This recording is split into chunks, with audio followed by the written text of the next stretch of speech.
So today I'm going to be servicing this outboard. It is a relatively simple thing to do, not too hard at all. It wouldn't really matter if I was showing you the service on a 3.3 horsepower or 150 horsepower. The process which you do a service and the steps you take are very much the same. This is a 2-stroke. If you have a 4-stroke, there will be some extra steps that you will need to do, which is obviously drain the sump, change the oil filter, new filter, put the sump plug back in, top it up. But you can use this video very much as a guide. Like I said, it's not too hard. You just got to make sure you grab your impeller. So grab your new impeller, make sure it's the right one for your motor, your new spark plugs, make sure you have enough gear oil with a pump, a new set of drain plug seals for the gear case. So those drain plugs are here and here. You'll always find 2 on your outboard, and we'll run through what all that is later. Okay, so to begin this service, we need to remove the gear case or the lower unit from the leg of the outboard or the trunk. So there's normally a series of bolts that hold up the gear case to the trunk on outboards, and just basically undo them, take them off. But also the shift shaft, which is this one here on this one, that is also connected to the gear case. And this one here has a little pin which I need to knock out so that this can drop down and I can get to the impeller housing and change the impeller. So some outboards actually have a spinning shift shaft. You don't need to worry about that. The gear case will just come off without doing any pins. You do need to work out how your shift shaft is connected to the gear case. Okay, so before I remove the gear case on this one to replace the impeller, because this is a how to do a service on an outboard video, we might actually have a look at a few other outboards, the way that the gear cases are bolted up. Just might help you with confidence with your one, just to see that it's all reasonably similar, the way that the gear cases are bolted up and all that sort of stuff. So we might look at a 5 horsepower Tohatsu and a V6 Mercury as a larger outboard, and I just think that's going to be helpful. So just check out the way that they are bolted up and stuff like that. It won't take long, and then we'll get back into this one. We'll just have a quick look at this little 5 horsepower Tohatsu just to see how similar everything is with removing the gear case on outboards. So this one actually just has 1 bolt here, 1 bolt here. There's only actually 2 bolts holding up this lower unit or gear case to the trunk. But so one thing with outboards, you need to work out how the shift shaft is connected. This has a 10mm bolt under this rubber plate. So you just need to loosen that, and then that shift shaft will slide out with the lower unit. Very simple. And you've still got your 2 fill and drain plugs for the lower unit, as per you'll find with all outboards. So this is only a little 5. The 3.3 horsepower Mercury, 2.5 horsepower Mercury have this same setup, as well as the 5 horsepower Mercury and the 5 horsepower Tohatsu. We'll just have a really quick look at this V6 Mercury 2-stroke gearbox, just to see that the way that gearboxes are bolted up, very similar. It's just the location of where the bolts are is going to be different on each outboard. This one has 1 nut there, a nut there, and 2 bolts under here that you need to remove. And there's actually also a bolt under this anode/trim tab. So there's a bolt up in here, take that off, and then there's a lower unit mounting bolt under that. So it's basically the same thing, just the mounting bolts are in different location.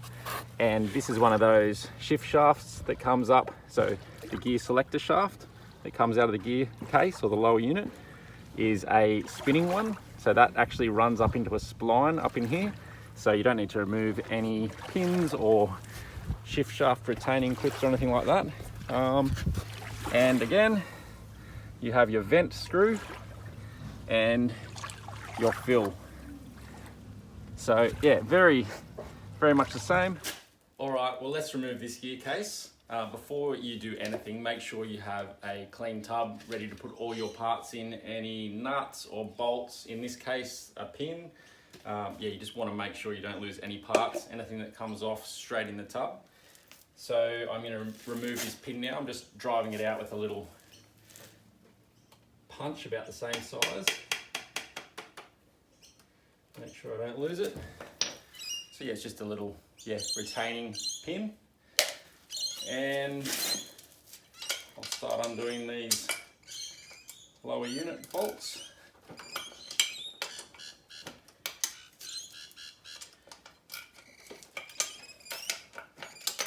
So these ones are actually just nuts.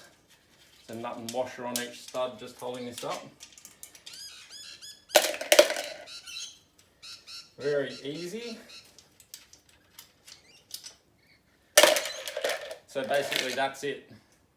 That's everything that needs to be removed to lower this lower unit. So thinking about shift shafts, this shift shaft is basically an up and down actuated shift.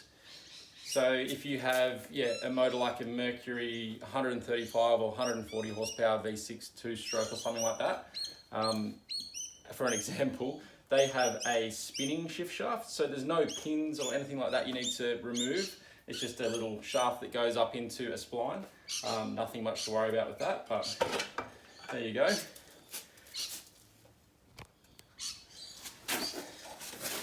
So that's it. Very easy. So that's our impeller housing there. This one just has 3 bolts. Okay, so let's remove this impeller case. So you might have 4 bolts on yours, or I haven't seen any with less than 3.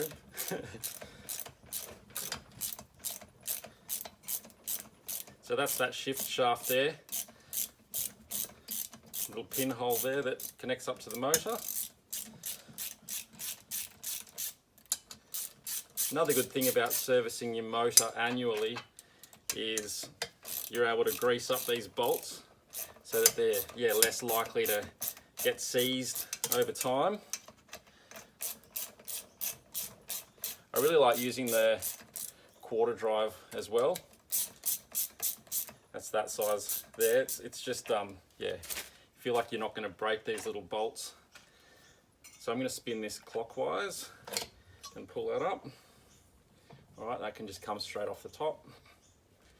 So what you want to do is have a look on the inside of your impeller case here, and just look for wear on this inside surface and also up the top here. Motors that get a lot of sand going through them, near the beach, or a lot of sand will go through this and wear these out quite quickly. It's the same for this pump case base plate here. Make sure that it's not worn out. So that's the impeller. That's about 12 months old, and you can see that these little blades here are actually all bent one way, and they've formed a memory. Whereas the brand new one, which I'll open now,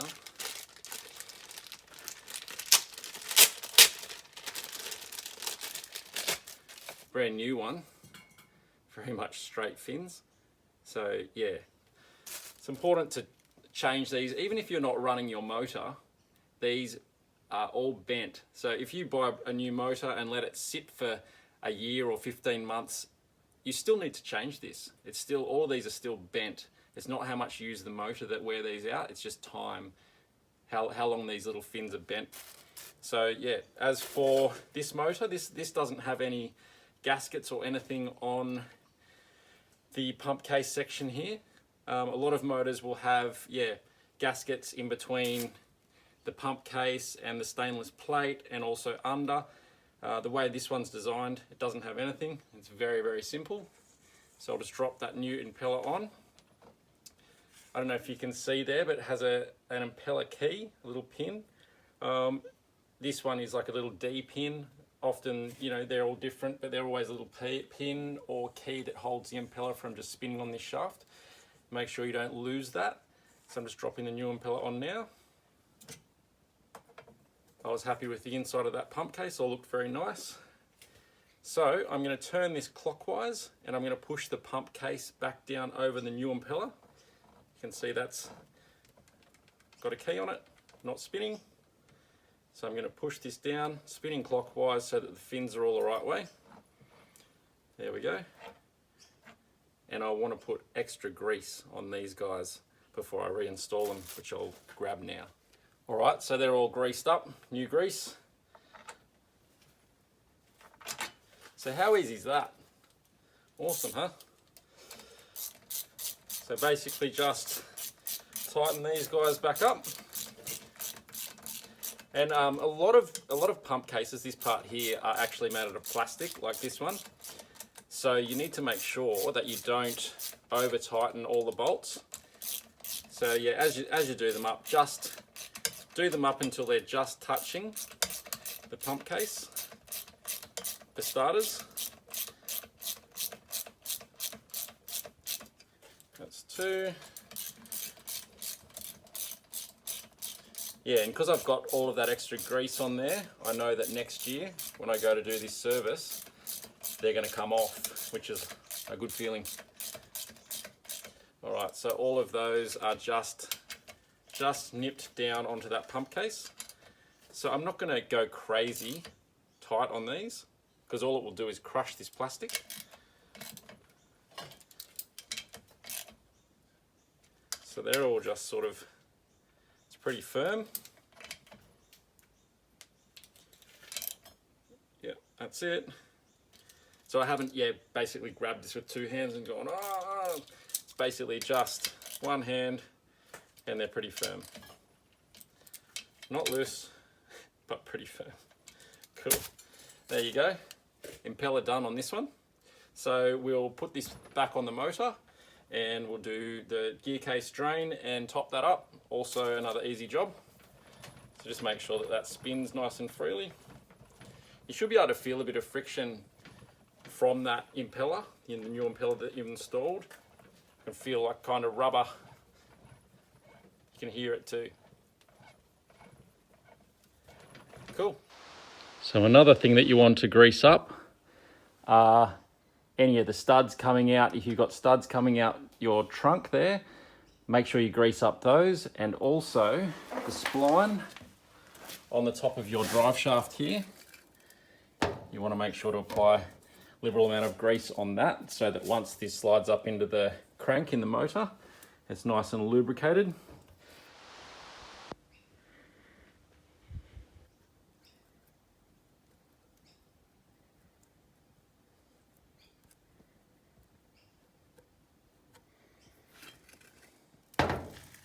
Probably better using a brush or something than your finger. All right, I reckon this is probably the trickiest part of doing this whole thing, is getting this gear case back on, because the drive shaft has splines in it, and so does where this goes into, the crank on the motor has splines in it, and you need these to line up. So as we did the impeller change, we've probably turned this, and these splines may not line up back into the exact same spot in the crank. So as I push this up, it'll get to about there. It's a miracle if this just slides up inside, but if it doesn't, which is 90% of the time, you need to turn the flywheel a little bit so that that can turn the crank, and then this can pop up into the right slot. But yes, that's probably the hardest thing. You need to also make sure, as you push this up, that your water tube goes back into the top of this pump case, impeller housing. So that water tube I'm talking about needs to go down into the impeller outlet, and that tube, the water tube, a bit hard to film, but it's this one here. So that needs to go down into this. So as the lower unit or the gear case comes up, make sure you keep an eye on that. Make sure it's going directly up into that rubber tube. So you can see there you go, straight in. So yeah, just make sure as you raise your lower unit that the water tube is going straight into the impeller outlet.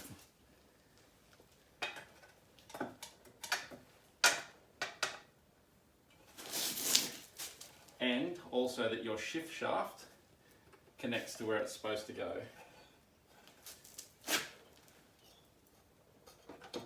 If you need to grab a torch, that's fine. That is a miracle. That's a miracle. All right, so what I'm going to do is I'll bring this down and turn this a little bit so that it doesn't line up. All right.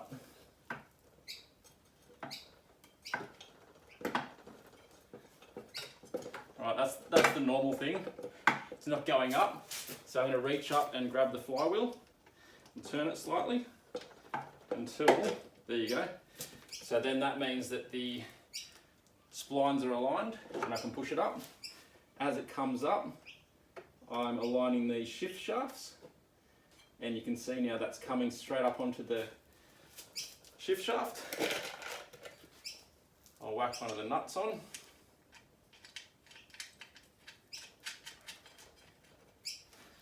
That's it. Put that pin back in, shift shaft pin, do up my 4 nuts, and that's the impeller done. Awesome.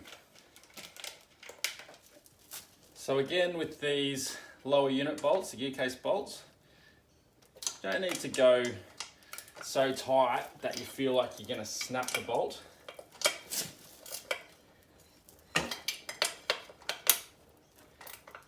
Like, I'm obviously doing these ones quite firm, but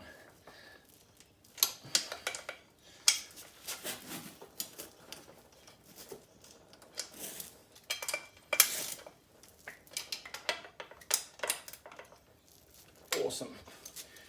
While you're down here, make sure you check out your anodes. Make sure that the anodes are not too corroded. This one's fine.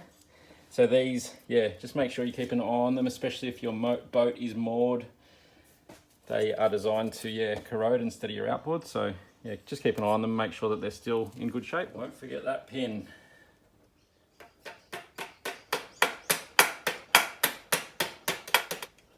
Awesome. So I can check now, neutral, we're in gear, neutral, and that's reverse. All right, now that's back on.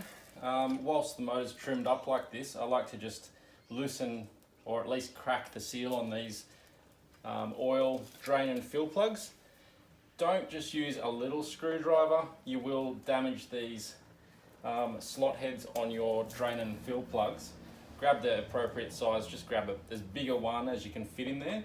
And if they're very tight, sometimes whacking a rag around the handle just gives you a bit more purchase on the screwdriver.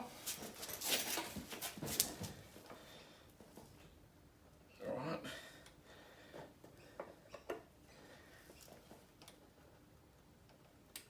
Oh yeah. All right. So I'm not taking them out. They're still done up so that gear case oil won't flow out. Then we can trim this back down, take them out completely and drain the lower unit. All right, so I've got my drain tray under the gear case there, and I'll just trim that down. And now that these drain and fill plugs are loosened, I can just use a little one. Little screwdriver.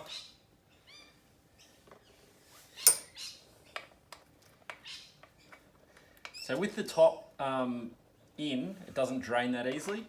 So this one will let the air come in. It should start flowing a lot more. There you go. So I've got the old gasket or O-ring on this. They're all perished. So that's why you need to make sure you order some new ones. And the bottom one's still stuck down there. There you go. That's good, that gear case oil looks very healthy. So keep an eye on that as you drop it out of your gear case. You don't want to, if it's milky, then it means it's, had water get in there. And yeah, that's a different story in itself.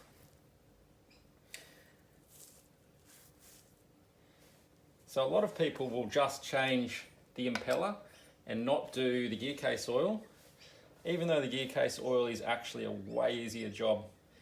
It's just so easy to do. It's a very cheap thing to do to make sure you're not going to yeah, wreck your gears in your gear case and stuff like that, and very easy to do, very worthwhile. So make sure that you get all of the old gasket off the mounting face where the drain plug and drain vent screws go, and make sure that the face of these is also clean, and put on your new gaskets onto those.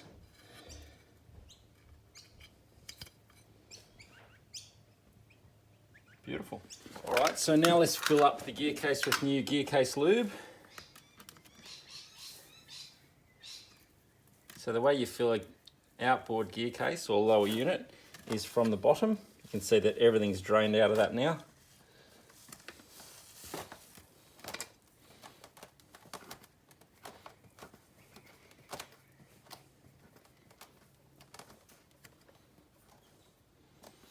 I think the idea of filling them from the bottom is any air will just get pushed out this top vent, and once oil starts coming out this top vent, you know you're right, and you put the top screw in, remove this, and then put your bottom screw in and you're set.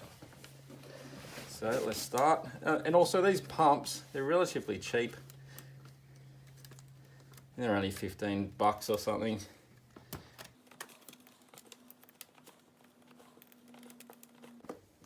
Yeah, so it's important annually to change your gear case oil. Like I said, it's easy. There you go. So it's starting to come out this top hole now.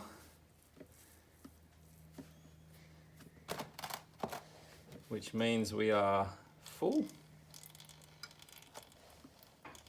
So I'm just pumping a little bit more oil through there just to get rid of all the bubbles in the top section of that oil.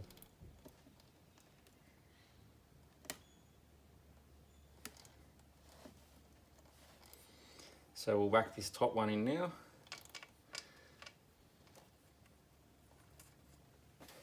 The reason for putting the top one in first obviously is the pump is in the bottom one, but when you put this one in, it sort of makes it harder for the oil to drain out because air can't get in.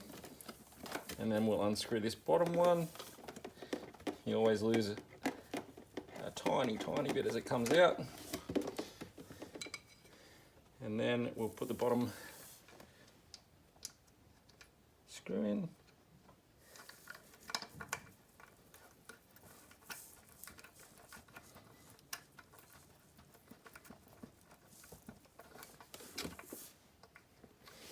All right, so they're just both nipped up with a little screwdriver.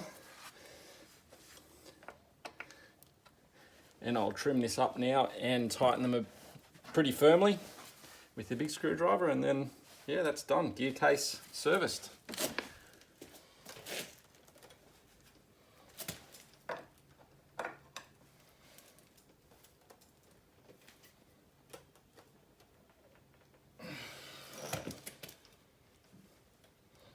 You do not want these coming out.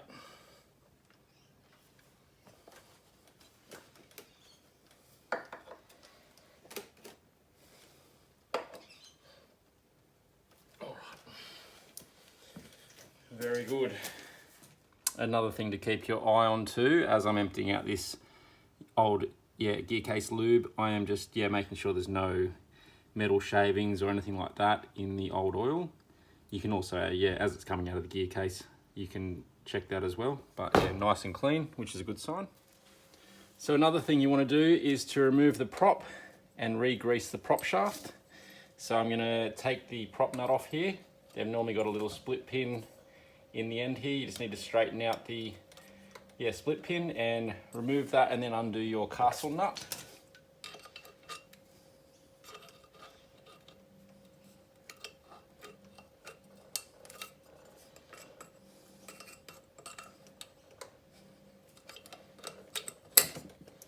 All right, split pin.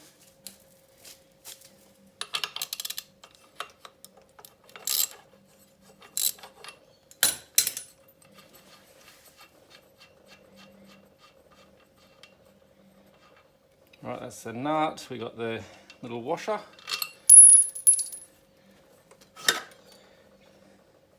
prop. And this here is the thrust washer. So that should really be able to come off as well.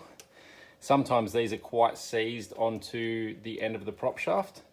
They sit on a little cone shape in the end, and that's where all of the thrust of your propeller gets pushed onto that little thrust washer there.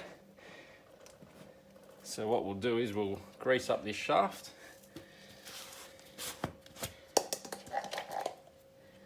Again, don't use your finger like I am. Maybe use a paintbrush or something.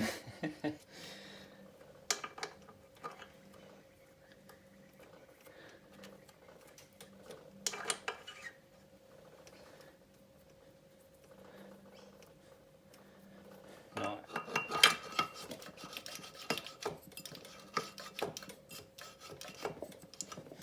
Yeah, so there's nothing worse than propeller that is actually seized onto that shaft.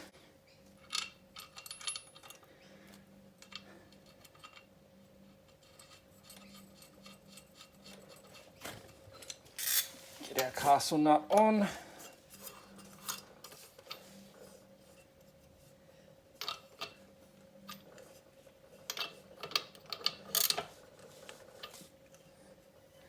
You need to line up one of these slots in the castle nut with the split pin hole in that prop shaft.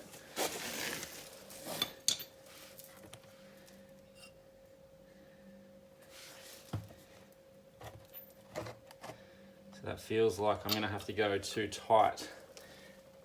Oh no, it's all right. Awesome. And then we'll put a new split pin in here. So you can see with this one, it's so tight in here, I've actually put a little bend in my new split pin so that it's easier to get in.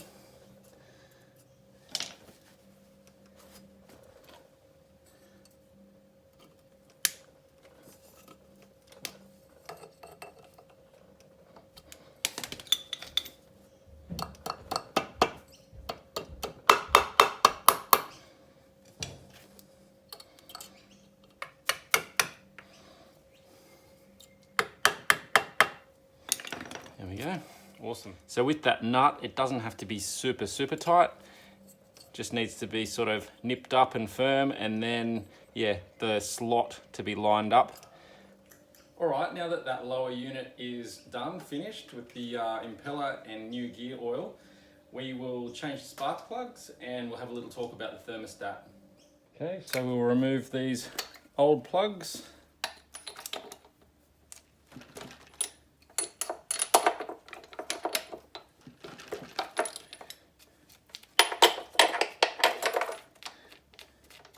Have a look at them as they come out. They should be pretty brown like that. If they're white or very oily, then there's, yeah, an issue with fuel flow and stuff like that. But yeah, they're both looking pretty good, apart from the rust. All right.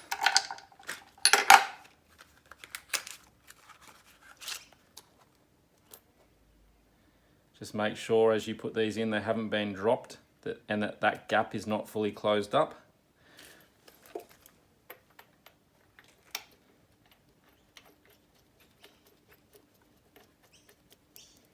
Make sure they're the same plugs as you've pulled out.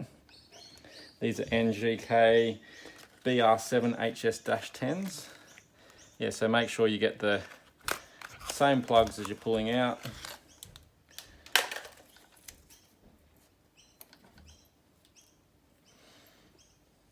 Awesome.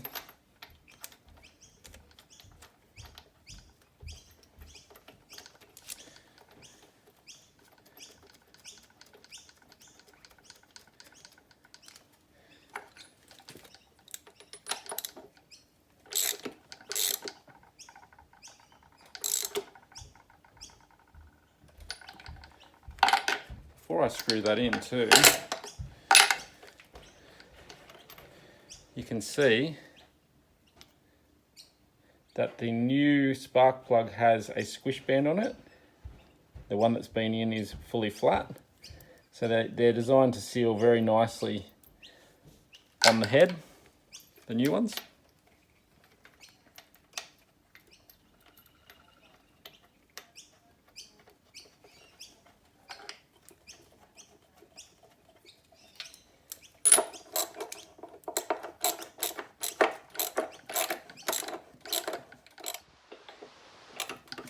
Feels like it's going to get stuck, so I'm going to add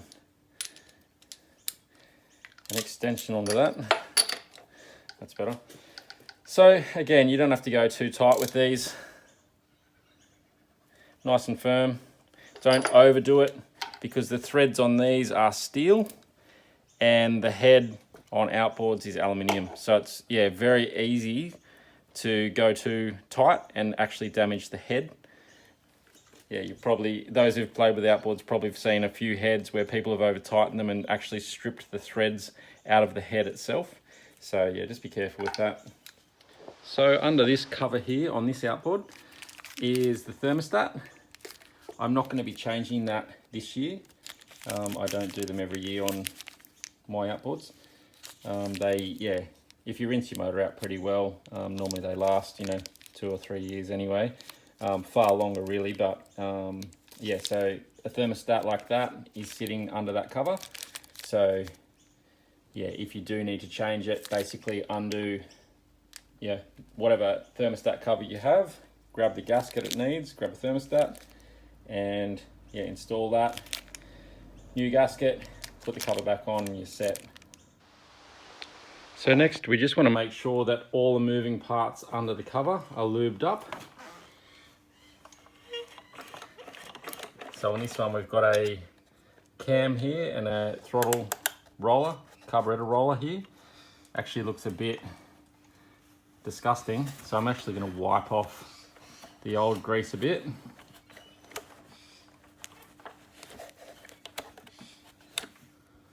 And then I will put new grease on there.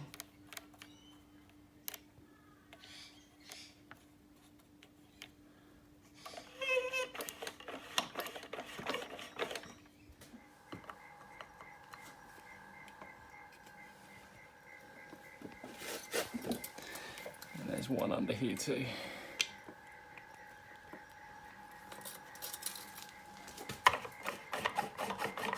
All right, that's better. Nice. There's really not that many parts on this one, this particular motor to lube up. A lot of motors will have, like larger motors will have throttle and shift shaft slides and stuff like that. Just make sure to lube them up with a quality marine grade grease. And then after that, we have grease nipples here and here.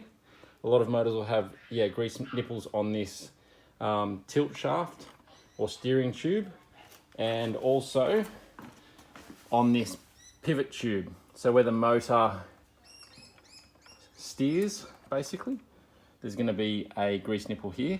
So we want to pump extra grease into that each year and make sure that this remains lubed up. Let's get this grease in here.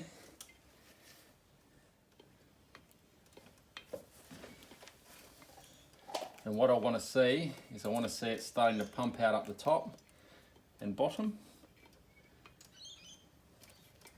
which it is. So that's good.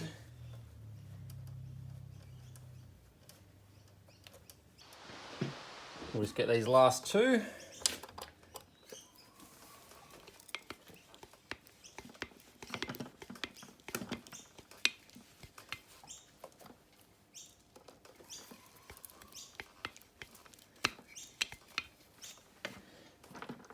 Awesome. All right, I'll wipe these down and then that's service done.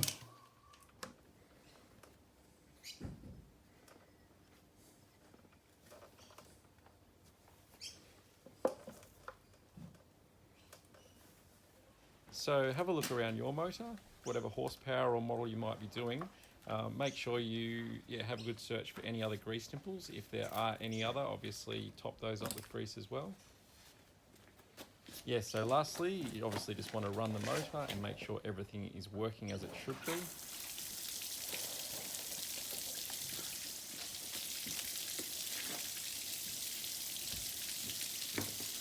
So here's the moment of truth.